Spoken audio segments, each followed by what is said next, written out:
What's up guys, welcome back to On the Good Side. I'm Javi. So today I wanted to share with you guys just some hacks and tricks that I use in order to deal with my mental health / depression. If you don't know my journey, I've already made a couple of videos on it. I'll link all of them down below. Just a quick recap. I think I started to notice that things were not okay with me around 2011.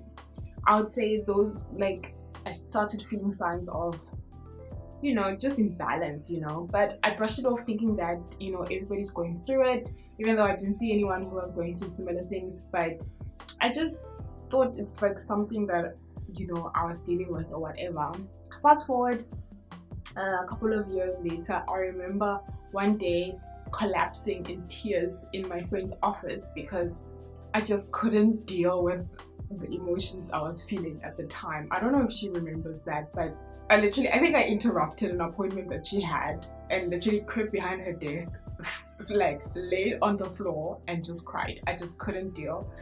And some people would be like, maybe you were sad or whatever, but I was having a breakdown, to be honest. In varsity, I did see a campus psychologist and I didn't tell anyone about it. I wasn't ashamed of it. I think I was just trying to figure things out and I didn't want too many people involved in it. Effectiveness, I wouldn't say she was that effective because I really didn't feel like anything was being resolved during that time.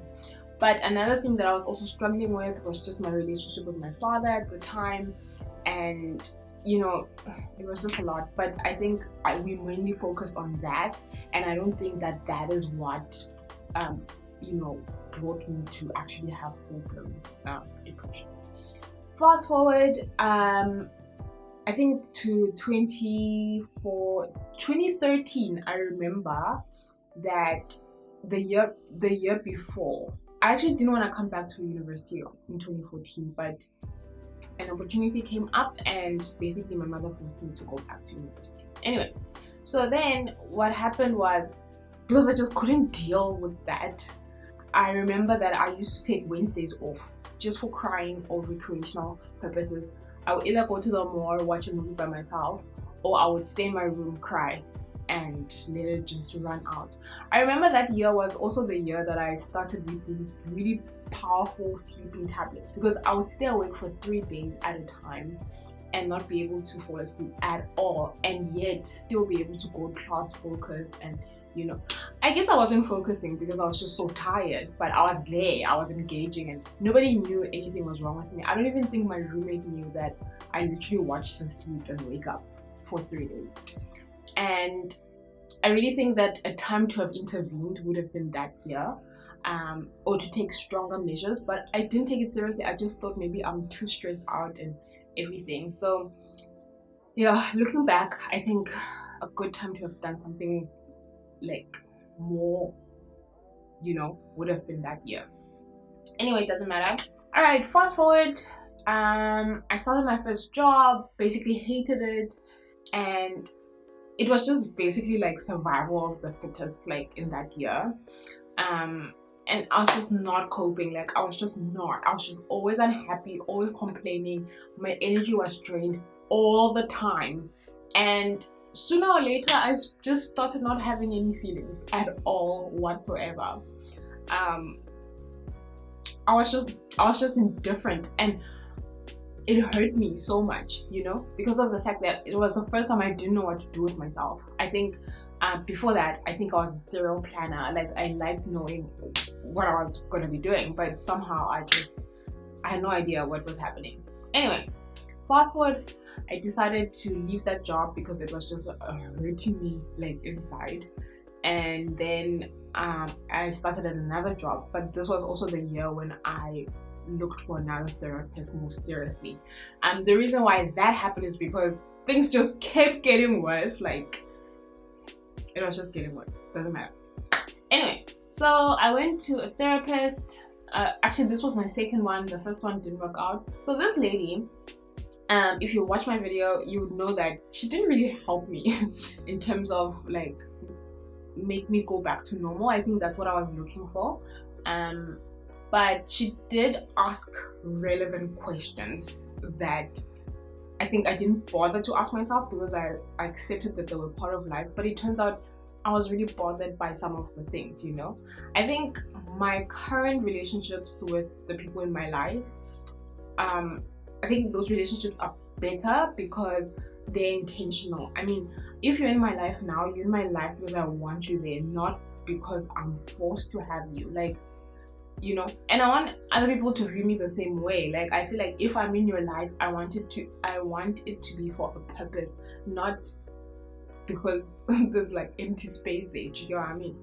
And some people might not find that to be important, but for me, like, my energy really relies on like my circle, if that makes sense. um and one of actually my mom, I love her, but she was draining me every day. Sometimes she still does, but she was just draining me, and I realized that it was time to have like this sit down with her and actually talk to her about some of the things that I was just not agreeing with, and some of the things that were not good for a really long time that I thought it's time that we worked on them. And I feel like that really helped. I think what also helped her to make the transition is because she could see that I was going down a bad path, you know what I mean? And so when I told her that I would like us to work on this and this and this, she was more open to that request, because of the fact that she knew that this is not working, so maybe let's try this, it will be better. And you know what, looking back now, it's been almost 2 years, 3 years. Me going to therapy has actually helped my relationship with my mom also, because of the fact that she also went to her own therapist, but she didn't stay there long. It also helped us to talk about those really taboo stuff, not everything though, really taboo stuff that we've been kind of like holding onto for a really long time, and you know, we weren't able to talk about it. So that's basically been my journey so far. I have to tell you, like, this thing, you have to be in control of it yourself. Like, I don't think that it's something that will happen automatically, or it's something that your therapist or your psychologist or whoever your counselor is gonna fix for you. So basic things that I do that has been helping me manage my depression is definitely knowledge, like knowing what is depression exactly. Do you understand what I mean? What is it? Main things that I used to feel is legit fatigue. Like, I could wake up and I'll be tired, and I'll just be like, but I just rested, so how is this possible? I would have severe insomnia, severe. Like, I would stay up for days if I did not have sleeping pills. And now that I'm older, I'm trying to refrain from taking sleeping pills, so I have to force myself to sleep. And sometimes I would go to work with only like an hour's worth of sleep, you know, and that was really bad. And I would have to kind of like overwork myself to exhaust my body in order for my body to actually give in to sleeping, just so that that could happen. So insomnia was a really big part, and I think overcoming it, the pandemic helped with that, I have to say, because I feel more rested during the pandemic than I've ever felt rested in the last couple of years. Another thing that my mother and I tried was just looking online. Google is your friend. Looking online, different things that you can use that will make you fall asleep. For example, we switched over to chamomile tea. That really helped for a really long time. And chamomile tea was disgusting the first time that I had it. I'm not gonna lie to you. It was so disgusting. But now I can't live without it. Fine, I do have an addictive personality, but it doesn't. I would have like a cup of tea just before bedtime, and by the time I need to sleep, I would have a better chance of sleeping than I did before. Let me not say that it will knock me out, because it didn't. Another thing that we tried was lavender. I have a diffuser, but my mother literally went to go buy the lavender like plant and then she would literally take the leaves from the lavender and put it right next to her pillow, and then that's how she would sleep. And I think it really helped. Another thing that we tried was eating a bowl of oats right before you sleep. That was actually one of the recommendations. Oh, for my mom, we actually tried smooth classical music for her. It seemed to help, but I'm not sure. I think it was Mozart. It seemed to help, but I'm not sure. For me, in order for me to sleep, I'll need to watch an episode of NCIS that I've watched before. That was my trick. Like I knew exactly which episode it was. Ironically, it was about the girl who was hypnotized while she was sleeping, or to believe that she actually killed someone, but it doesn't matter.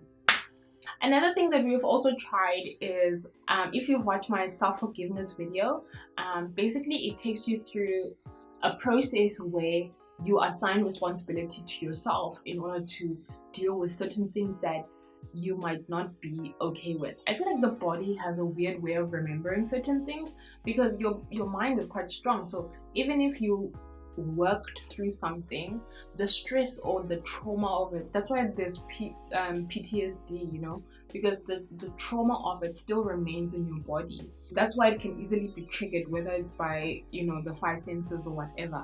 Basically what we did was, with my mom, what I specifically did with her is that I took her through kind of like her five kind of like significant phases in her life, and we actually went through things that had happened to her in the past, so that she can see if she has any lingering like regrets or lingering grudges or anything like that, so that she can forgive herself for going through that.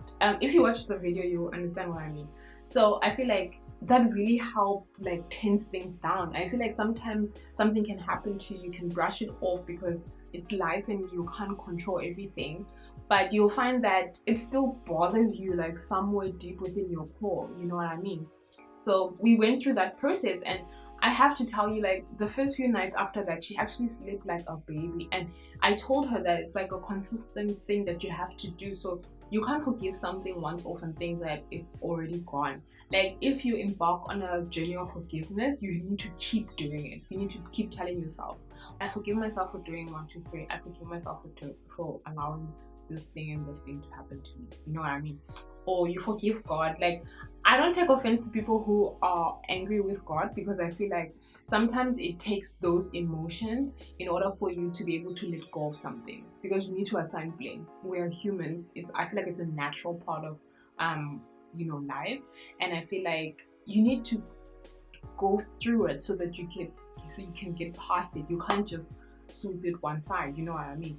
And I feel like that's the only way you can deal with stuff. Otherwise you just keep carrying everything, and then you wonder why you are having like mental breakdowns in the middle of the pandemic. So that's also something that we did, and I think that it truly helped. I mean, I had so many things to unpack. I needed to forgive myself, and you know, you know, still allowing certain people to upset you. If someone is upsetting you in your life in 2020 while people are dying, what are you doing? Like, remove that person from your life, or speak to them and tell them that maybe you've outgrown them. And I don't think it's bad. Okay, fine, you don't need to say to someone, I've outgrown you. But I think that you can't keep someone around who no longer serves you. Just like how, and by I don't mean serve, I just mean who doesn't make you happy. And just like how you cannot stay stuck in a rut or in a box that no longer serves you. Like, if I have to define myself now with the way that I saw myself 10 years ago, like, I would be really sad. The only thing that you need to kind of like look at is this healthy for me now? Imagine you still have someone in your life who still belittles you and like calls you every name in the book, or slaps you just for fun, or criticizes your body. I mean, a character flaw, fine, you can say something about it in a nice way. But imagine someone telling you like, oh, you and your big nose, or you and your like whatever. Oh, no. You see, like, I can't even stomach it. Like, I just can't. Like, I can't. Same, like, you just can't allow that. Oh, for me specifically, I definitely needed to put a routine in place. I just couldn't function without it. I remember feeling like days would go by and I would get nothing done. So I think if you're going to work, like, I think sometimes in the morning, it was really awesome for me to have coffee. Like, it just relaxed me, you know what I mean? It also made me awake, because sometimes I would just be functioning off of 2 hours of sleep. In the mornings, I also used to take skills share classes. That really helped me.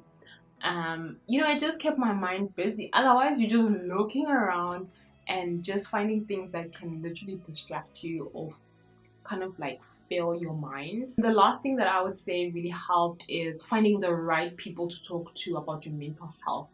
I don't think that you should talk to everyone about it, especially to people who have no idea what mental health is about. I don't know if I'll get criticized for saying this, but I would also not confide in someone who is a church member. They are not going to solve your problem. They're going to pray for you. And that is good and well. And only go there if you need prayer, you know? But I feel like if you are depressed and you don't know what to do, or if someone prays for you, I feel like it's helping you spiritually, but it's not helping you mentally. If anything, you'll start staying away from church, because you're gonna realize that you're not feeling better. You're not feeling miraculously better. You know what I mean? Because I think one thing that people misdiagnose about depression or mental health, or anything about mental health, is that as soon as you depress, it's like there's something wrong with you spiritually. I mean, I don't think so. I feel like you can still fully believe in God and fully praise and worship and do everything normally, but still be depressed. Like, that's why I feel like, and I'm saying this because I've personally gone through it. Like, I feel like whoever I opened up to about my mental health at church, they did not. If anything, I started staying away from church, because I just felt like they were just draining me more, because of the fact that it's like I have to smile and I have to do all these things, but deep down I feel so it's like a dumpster fire. And so it was just not working for me. And again, I'm not saying that to offend anyone. I'm just saying it because I've personally gone through it, and I feel like it really did not help me. Especially if you're in the young adults team, or if you're in the young adults, if you're doing something with young adults, they're all so happy, and you're not happy. It made me miserable. It made me angry, if anything. I would really like, someone would just be like, why don't you cheer up? And I was just be like, you lucky I got out of bed. And of course, I'm not blaming anyone. I mean, I'm not saying that they should be able to counsel you or anything. I'm just saying that if you want help, you need a professional, or at least a free organization that is able to help you. I mean, SADC has a lot of resources. If you go to their website, there's a lot of free resources that they have for people who cannot afford to see a therapist. And that's another thing that I would recommend, that you go to the site, and you have to be very patient. It's just information overload over there, but it's all good resources, just tailored to help people who struggle with mental health. So I would make that a huge recommendation. So yeah, I really hope this helps. If it does, make sure to give this video a thumbs up, and do not forget to subscribe.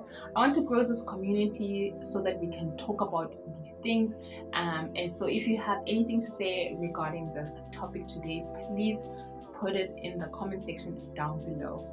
I'll see you guys next time. Bye.